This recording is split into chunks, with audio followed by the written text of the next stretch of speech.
So I have a friend that just went through a breakup, and it's really interesting because it's literally brought up that subject for me.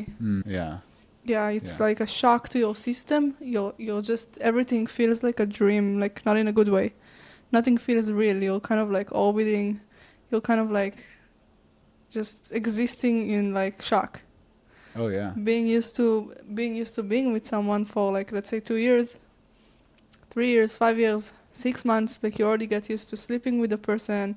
You get used to everything, like basically to not be alone, and then it's like all of a sudden you're back to being alone completely, and it's very abrupt for people.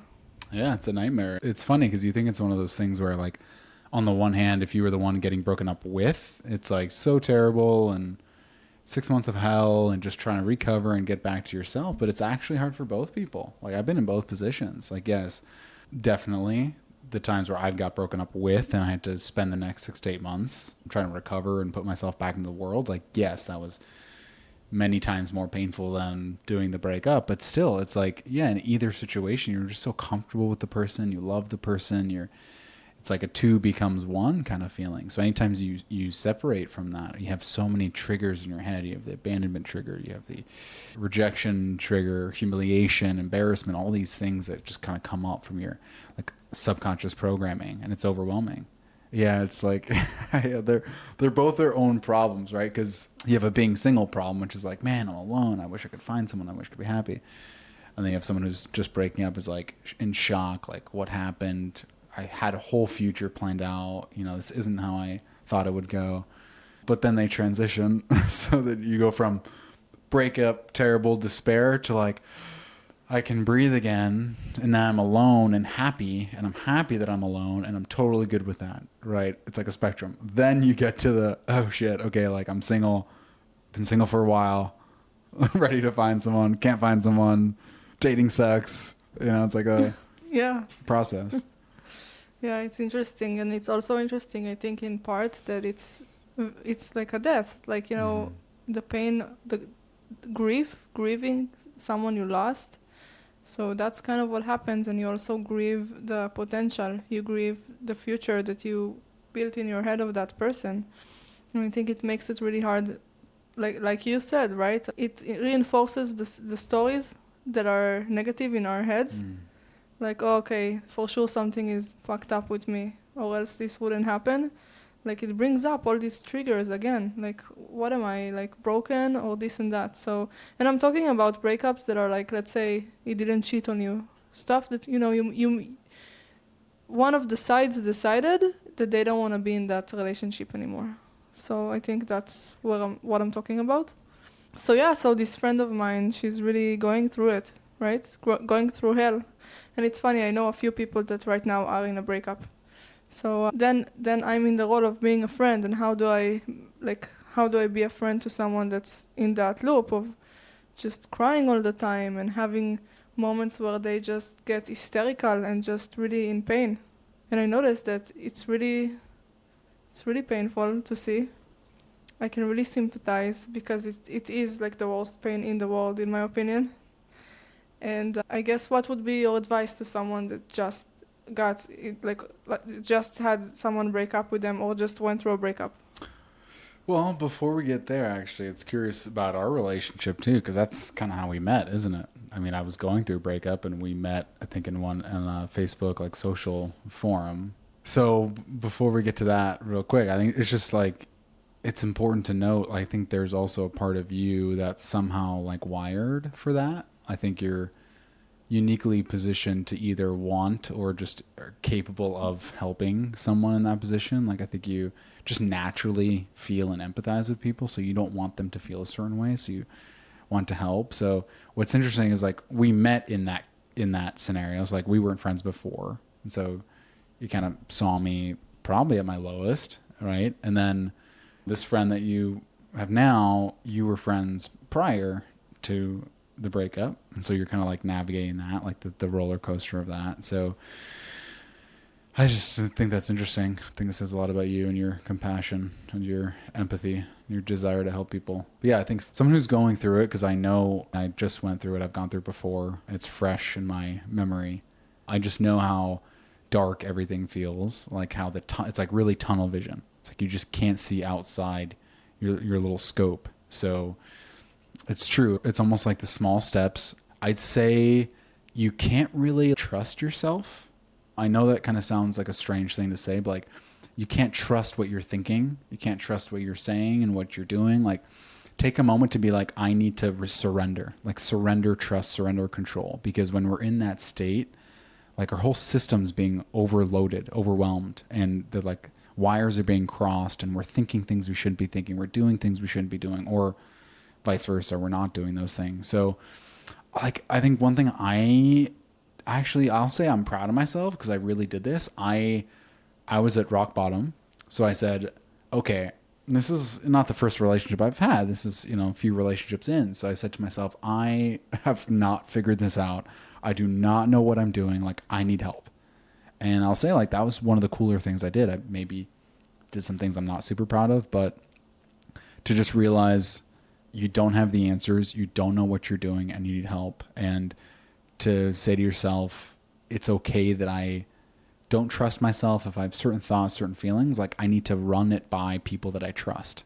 So that's one of my first pieces of advice, like find people you trust. If it's your family, closest friends, whatever it is, just be like, okay, whatever. Therapist, by the way, another great tool, but just kind of lean on them for advice. And even whatever they're saying, if it doesn't jive with you, if you don't trust it, or if doesn't feel right, just ignore that like inner compass until you get to a place where you're sitting a bit more soundly, where it's like your vision now becomes a bit more peripheral and less tunnel. I'd say it's one piece of advice. It's a really good advice. I think that when you're going through a breakup, it's kind of like withdrawal. You have withdrawal symptoms from the person, the situation, the life. So yeah, definitely maybe you cannot fully trust your actions at that point, and it is super dark, so you need to lean on people that you trust. So that's a very strong advice. Yeah.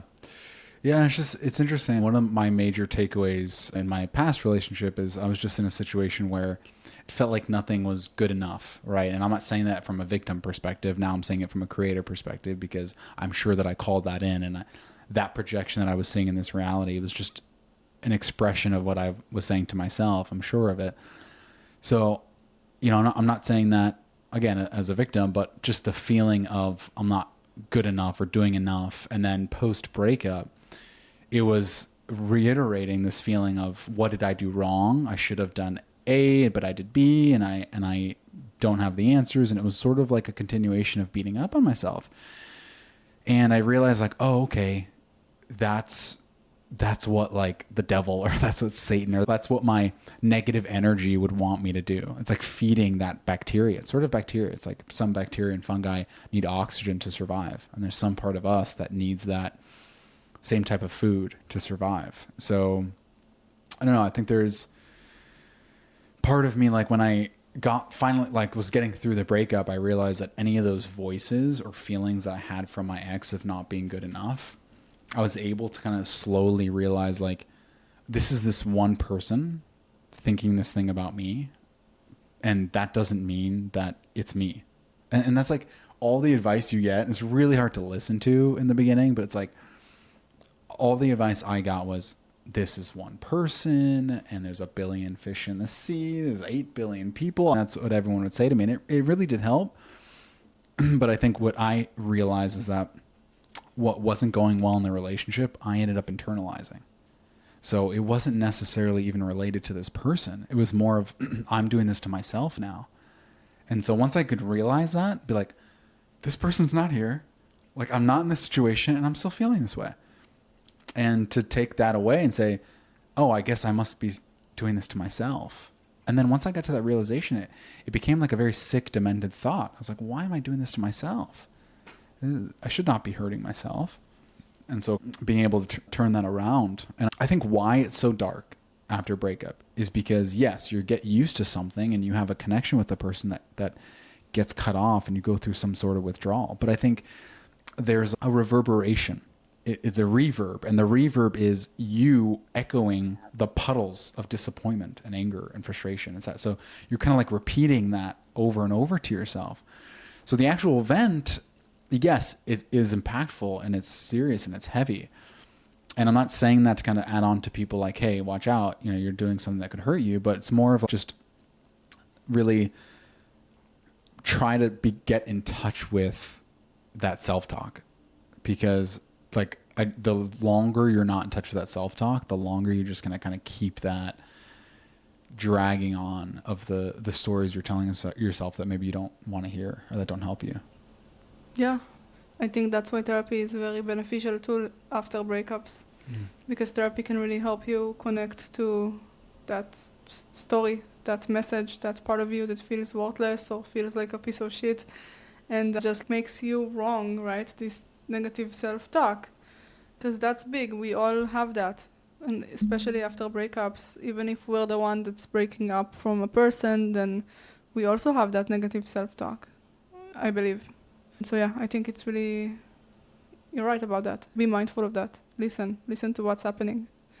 And then I also think that it's funny that you mentioned advice that you were getting of like, oh, there's plenty of fish in the sea, this and that.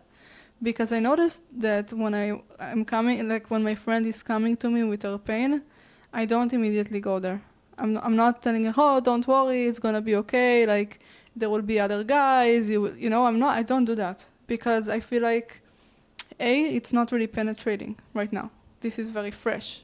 She doesn't care about other guys or fish in the sea. It's not even in her periphery. She's still looping about what happened, So I think my advice to people that just went through a breakup, let yourself sink into the darkness. Remove the resistance. Just do whatever it is that you feel like doing, even if it's like crying and eating Ben & Jerry's. Maybe not Ben & Jerry's, because that guy doesn't like the juice. But like watching sad movies, crying, listening to sad music, immerse yourself in that. And I'm not saying stay there, but I'm saying at the beginning, that's all there is to it, right? The main thing that I'm hearing, and I've heard in the past from people that just went through a breakup, is I don't want to feel this way anymore. I don't know what to do with my feelings. I'm so sad. I want to stop crying. And it's like, yes, of course. But also let it run its course. Let it wash over you, and then it will eventually subside. And also, when I'm in those shoes, when I'm going through a breakup, I remind myself that I went through breakups before. And so I bring myself to like, okay, so that's how it was. It took me like a few weeks, months to really be depressed. And I remember trying to do anything I could, but it didn't help. But eventually I was doing better. So I just remind myself, I give myself perspective. Okay, I'm going to go through some tough time right now, but the clouds will clear. It will get better. Just need to be patient with myself. And then slowly you can add on things like walks on the lake, going out to get your nails done, getting a haircut, like doing things that will slightly help you feel better. But it won't be a situation where, oh, you just got dumped, let's go get trashed, Yeah, and some and people that can do happen, that. Yeah. and it can happen, but that's not like, I wouldn't try to take a person in that state and get them out of it with like, I don't know, just masking it or whatever. Oh yeah. Yeah, no, I agree. I think the darkness can actually be a very helpful place to be for a while. When I just sat in it, I remember thinking, honestly, it wasn't even that long ago, but I remember sitting in it, and that's when some of my best poetry came out. I would just get into this creative flow. I don't know what it is. I couldn't describe it. I would listen to melancholy music and just be in this kind of existential place. And that place is very special. It can be very special if you can transmute it to something, like whatever your expression is. If your expression is words or music or art or painting or somehow your creativity, because that creative energy is life. It's life energy. So I think finding a way to be in that dark space and transmuting that with whatever your creative energy looks like. And even if that's absorbing creative energy, even if it's watching a movie, or it can also be absorbing, listening to music and watching TV for sure. So I think it's a huge part of it. I think the other thing is like prioritizing self-care, which sounds so obvious, but it's like super important. It's my daily routine now. So many of my habits are self-care related. But when you first get out of a breakup, it's like we forget how to like love ourselves, and we sometimes don't want to love ourselves. So there's some like easy, quick tips from Teal Swan's book, which I love, which is like sometimes we have to go through the back door of loving ourselves. Like sometimes when we're going those really dark places, again, we just don't want to. So slowly over time, can we find ways to bring that back to our life? So one example is before you drink water, because we all drink water every day. Just like look at the water and give it love. Just say, I love you, water. Thank you, water. And then it's sort of like as you're drinking this energy that you give, it's sort of like you can kind of bypass giving it to yourself. Yeah, Teal Swan has that sort of go through the back door with the water bottle, but there's other simple forms of self-care, honestly, like taking a warm bath, putting in some Epsom salt, actually using the Whoop, and you can track your recoveries and you can get insights into what helps you sleep better and feel better. Taking a warm bath, like a 15-minute warm bath, is one of the best recoveries you can get. I do sauna and cold plunge in the morning, and that's kind of a lot for someone in this space. I totally get that, but small things, go for a little walk, that will help you get out of a funk. Self-care would be just like trying to create even just a slight routine for yourself. Be like, okay, you know what? I'm making a goal. It's hard for me to do hard for me to do a lot of the things I want to do during the day, but at least like I'm going to go to bed by 10, like every night. That's my goal, right? Whatever it is, even a small thing. In self-care, it's like you're showing your body, hey, I care for you. I'm here for you. I love you. And slowly it starts to help you kind of dig out of that space. And you have to build up. You don't have to do anything, one big thing and have this list of all these things you want to do, because that's another way to kind of get down on yourself. So just start small and kind of build it up. But I think building self-care, especially when you're kind of in the early throes of this, will help you build momentum to like coming back to yourself and rebuilding that love that really you're looking for and that you lost. I love that. Yeah. It's also about understanding that it's almost like you're sick. It's almost like you're literally sick. It's like you just been through a car accident and you broke your arm, and then no one is expecting you to do the dishes. You have a broken arm. So it's the same type of compassion and care for yourself as if you are sick, as if you are injured, because that's how your soul is feeling right now. So just be gentle with yourself. And of course, I know everything I'm saying, someone can be like, yes, but there comes a point where you become an enabler. Like, you can't just always be so sad and depressed and this and that. And that's true. But I do believe that if you allow space to be sad and depressed, it will be like waves, up and down, and it will go by its own. And if you see that your friend is victimizing themselves and they're really getting it, like it's been, 3 months and they're still not getting out of bed, yeah, tough love. But definitely at the beginning stages, and I mean like the first month and a half, 2 months, it's perfectly okay. Yeah, it's totally okay. And that's why I think it's so important to focus on the self-love part, because the self-love means you're adapting to the situation. You're doing what your body needs in that moment. So in the beginning, self-love might look one way. It might look simple. It might look, hey, I'm just going to go bed on time and I'm going to eat this Ben & Jerry's. I'm going to watch a show because that's what I need to do and that's what I want to do. And loving myself means allowing myself to do that.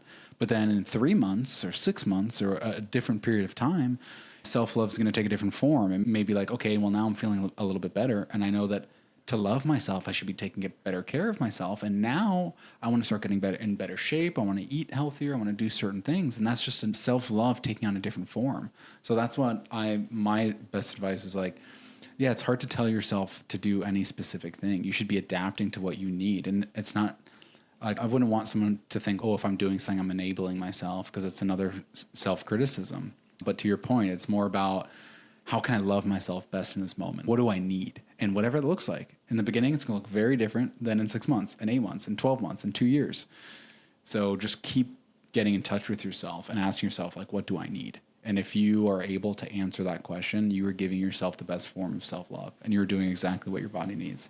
And I promise you, if you keep doing that, you will get to a much healthier, brighter place. I love that.